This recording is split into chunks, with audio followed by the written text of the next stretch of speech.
ওমা এখানে কি করছো? চুপচাপ কেন এত? চুপচাপ কেন? এই দেখো মাখা নিয়ে ছাদে এসেছি। শসা, টমেটো আর দেখো লঙ্কা দিয়েছি, তেঁতুল দিয়েছি, দিয়ে মাখা খাচ্ছি। ছাদে এসেছি, ছাদে দাঁড়িয়ে দাঁড়িয়ে মাখা খাচ্ছি। কেন বলো তো? দেখো বাইরে গাড়ি ঘোড়াগুলো যাচ্ছে, কি ভালো লাগছে দেখতে। পুজো পুজো ভাব যেন মনে হচ্ছে। এমনি লাগে কিন্তু শসা মাখা, টমেটো মাখা। ছাদে এসেছি, ছাদে এসে মাখা খাচ্ছি। কেন বলো তো? রোদের তাপটা একটু কমে গেছে, আর বাইরে দেখো গাড়ি ঘোড়াগুলো যাচ্ছে, আর সামনে পুজোর প্যান্ডেল হচ্ছে, কি ভালো লাগবে। সামনে একদম ঘরের সামনে পুজো হয় আমাদের।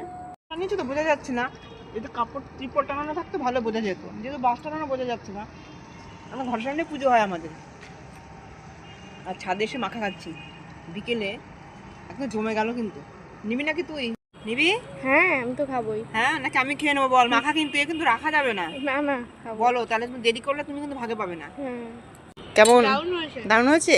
টক একটু দিলে ভালো হতো নাকি? তুই তো টক বেশি ভালোবাসিস আবার। ঝাল ঝাল সব ঠিক আছে। সব ঠিক আছে। মাখা টাকা না হেভি লাগে রে।